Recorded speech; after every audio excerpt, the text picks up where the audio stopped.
Hello, hello, hello, dreamers. Perla here. As always, thank you for your love and support. Thank you for liking, sharing, subscribing to the channel. And if you haven't done so, go ahead and do so. We would love to have you. So this is going to be the weekly collective message. We have the King's affirmation as your song, and it's going to be posted in the comments.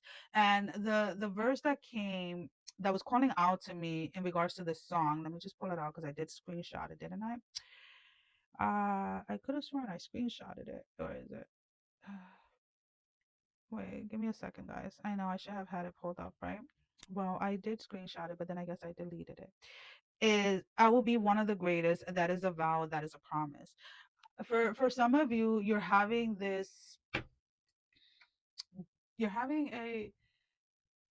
a sudden burst of motivation, and this is coming through a space of wanting to either prove yourself or prove to others that you can do something, or prove to a person or a group of people that you can attain something or achieve something. So the initial motivation behind going after this specific dream or goal is the wanting to prove someone else. Now, there is nothing wrong with that energy, right? Sometimes we have to look at energy in a different way and realize that we can focus a specific energy into a certain direction. And that is what you're choosing to do. You're choosing to take all of the time that somebody or that you yourself told yourself that you couldn't amount to anything, that you couldn't do anything, that you would never accomplish this. You're choosing to transmute that energy to get to the goal that you want, to get the end result that you want. So I really like that. I would invite you, though, during this period of time of you going after something, trying to achieve something, because I feel that at the end of the day, you are going to get that end result that you're looking for. But I am inviting you to dig a little deeper and look to see what else can keep this sustained, right? So like there's many different things that you can use to start a fire, right? There's different starters things that you can use to start a fire.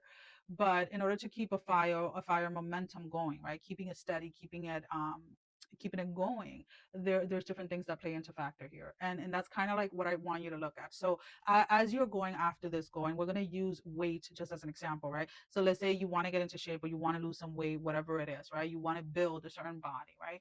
And somebody may have told you that you couldn't. Your initial response is to go ahead and do it in order to prove them. But in the process of working out, in the process of eating better, in the process of eating healthier is what I should say, you start to fall in love with the eating healthier. You start to fall in love with the exercise. And that's kind of like the energy that I'm picking up here. You have an initial reaction to want to prove somebody wrong, and this gets you started down a path that you're going to end up falling in love with the journey of whatever this is, right?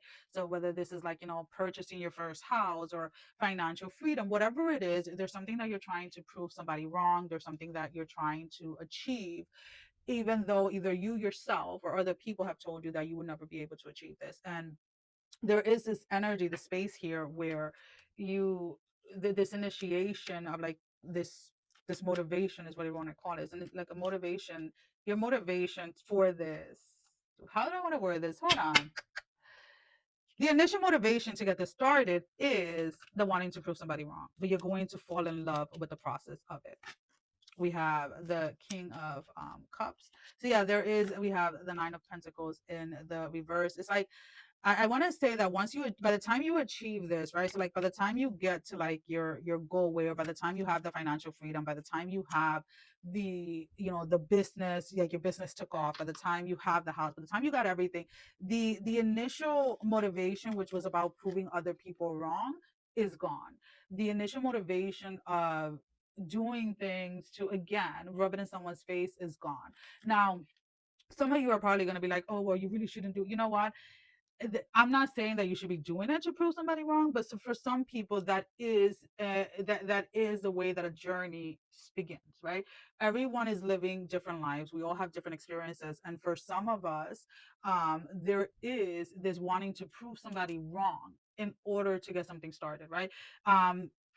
And as you know, there's always, whenever you start your spiritual journey, or you start to awaken to your own spiritual journey, because you've always been walking and you just haven't been aware of it, right?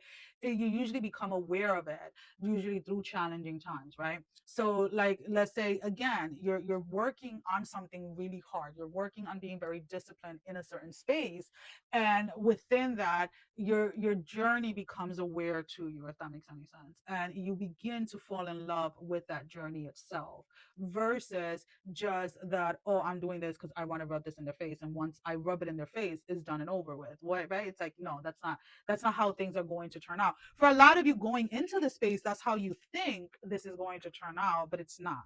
You're really going to end up falling in love with the journey of where this path is taking you. So I really do, I love that energy for you guys. Again, you're taking an energy that was meant to destroy you, was meant to keep you stagnant or stuck, and you're transmuting it into something beautiful. You're transmuting it into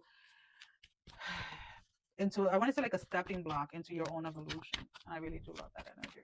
All right. So let's go ahead. Okay, I'm gonna have to put a band-aid because I have a cut in this finger and now it's it's hurting with the cards. All right.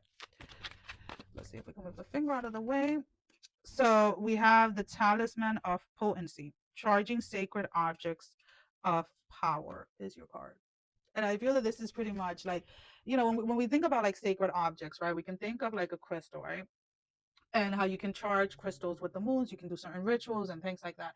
And it's like you're doing it, but you're not necessarily doing it with like a specific object. You're doing it with the energies that are coming in. So there is something here about like transmuting energy in a way to benefit you instead of how it was sent towards you, if that makes any sense. Hope that I feel like this message is going to resonate with people that are probably as little out there as I am, if that makes if that makes any sense.